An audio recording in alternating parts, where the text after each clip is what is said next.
What's going on, everybody? Ryan Thomas here, live on the Thomas Take Sports Podcast, bringing you a special edition of the Thomas Take Sports Podcast today, Tuesday, October 16th.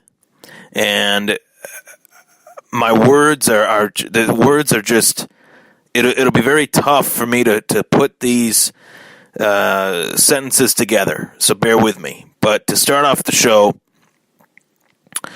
I want to let everybody know that, those of you that have really just started tuning into the podcast, I know I have a lot of new listeners as of these last few months especially. The viewership, the listener ratings have been higher than ever before, trending, into the double-digit thousands, 10 to 20,000 people tuning into these episodes every single week, which I greatly appreciate. Even if they're 15 minutes or less or more, any little snippet I've been able to put out has been very productive, and I can't thank you guys enough for tuning in and showing your appreciation for the show. But for those of you that really just started tuning into it recently, I have to, say, before last season, I fully endorsed Sean McDermott as the head coach of the Buffalo Bills. I wanted to see it become a reality. I wanted to see Sean McDermott become a mainstay here. I wanted to see him continue to have success. I wanted him to be that coach that would be here for quite a long time, and that it was not the case. That is the case, but that might not be the case, currently among some Bills fans. Some Bills fans feel like this guy should be fired. Some Bills fans want him to be here a long time. I'm somewhere in the middle. I want Sean McDermott to be here a long time. I want him to right the ship here. I want some regime here to work. I want that. But I think it's a safe assessment to say, a fair assessment to say that Sean McDermott is under more scrutiny.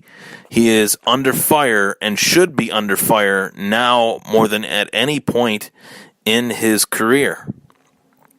The reason I offer that to you guys, is mainly due to the fact that we go back, the first domino to somewhat fall this season was the fact that the Bills traded A.J. McCarron. After that, the dominoes slowly but surely continued to fall.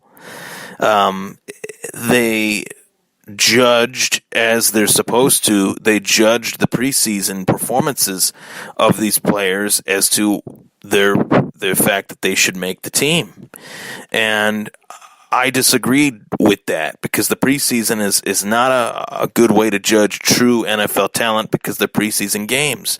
But ultimately, every team has to make a decision who should make the team, who shouldn't make the team.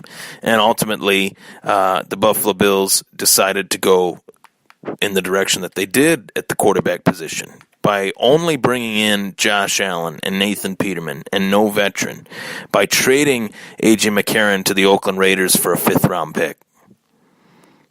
It was not a conducive decision for their team. Did not help their team in any way, shape, or form.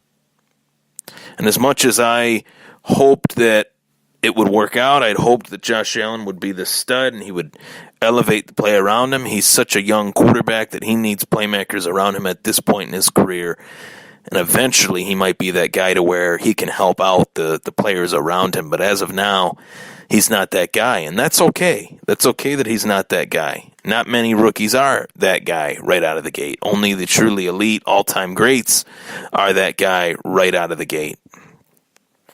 So I feel as if Sean McDermott greatly, and Brendan Bean as well, the McBean tandem, greatly regressed the team in 2018 with the hope that 2019 is a great season. But in the meantime, they've hurt their present and their future with a report coming out from Adam Schefter, reported by CBS Sports as well, that Josh Allen has a UCL injury in his elbow, in his throwing elbow, nonetheless. An injury that Carson Palmer had, as his MRI was sent to Dr. James Andrews, which every baseball fan should know about that guy. That guy has done, several knee replacement surgeries, ACL surgeries, elbow surgeries, Tommy John surgeries for pitchers. And for the fact that name is being thrown around for Josh Allen is horrifying to the future of the Buffalo Bills. And that I'm not overstating that. It is horrifying that is a name that is being thrown around. And it is horrifying that you have Nate and Derek Anderson as the only options. Sean McDermott has every reason to be under fire. Every single reason to be under fire. And we'll see what happens, but it's not looking good for this current situation. This current season is going to get very, very ugly.